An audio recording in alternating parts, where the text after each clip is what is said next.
বাংলাদেশের বর্তমান সময়ের ক্ষমতাধর দলের একজন মন্ত্রী আমার সামনে বলেছিলেন, বাংলাদেশের যত মাদ্রাসাগুলো আছে কোনোটাই কিন্তু আমাদের অর্থ ছাড়া চলে না। আমি ওনার সামনে দাঁড়িয়ে বলেছি, আপনি মনে রাখবেন, যত টাকা উপার্জন করছেন, যত টাকা আপনার আয় হচ্ছে, আপনার যে মাসে অসুস্থতা হয়, বড়ি খাইতে হয়, ওষুধ খাইতে হয়, ডাক্তার এটা খাইতে মানা করে, সেইটা খাইতে মানা করে, সেই অসুস্থতা থেকে সুস্থ হওয়ার জন্য যেই টাকাটা মাদ্রাসায় দেন, সেই টাকার দিয়ে মাদ্রাসায় চলে। আপনাদের করুণায় কোনদিন মাদ্রাসা চলতে পারে? করুণা শুধুমাত্র উপরওয়ালা। আমার মাওলা যদি চান তো আজকে মাদ্রাসা বন্ধ করে দিবেন। আমার মাওলা যদি না চান, পৃথিবীর কোন ক্ষমতাধর দল নয়, পৃথিবীর কোন মানুষ নয়, পৃথিবীর কেউ পারবে না কোরআনের এই আওয়াজকে মুক্তি দেবে। সুতরাং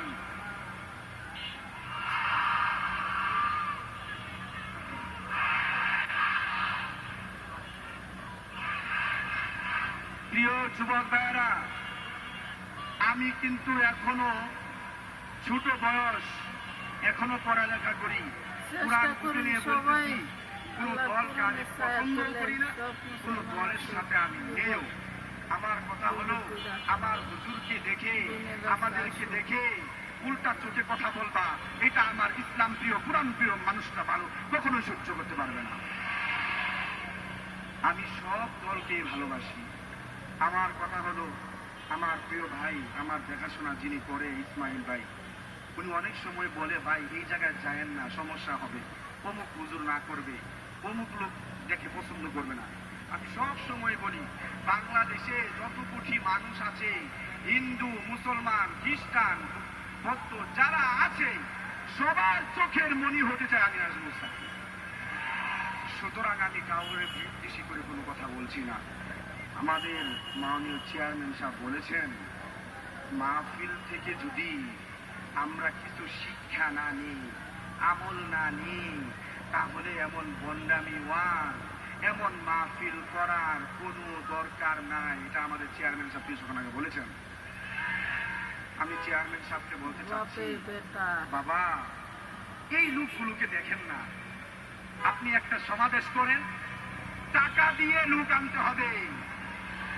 কোরআনের মাহফিলে হাজারো মানুষ বসে আছে, কোন শৃঙ্খলা দেখবেন, কোন বেজাল মুক্ত ঠিকভাবে এই কোরআনের মজমায় বসে আছে, কাউকে টাকা দিয়ে আনতে হয় না, লোক ভাড়া করে আনতে হয় নাই। সুতরাং আপনি যদি এই মাহফিলের জায়গায় কোরআন তেলাওয়াতের অনুষ্ঠান না করে, মাহফিলের অনুষ্ঠান না করে নাচ গানের অনুষ্ঠান করতেন, তাহলে এই যুবকগুলো কি ভালো লাইনে আসতো না খারাপ লাইনে যাইত? আমাদেরকে সুযোগ তো দিবেন, সুযোগ তো দিবেন। আমরা তো চেষ্টা করতেছি আমাদের যুবক ভাইগুলোকে ইসলামের পথে আনার জন্য।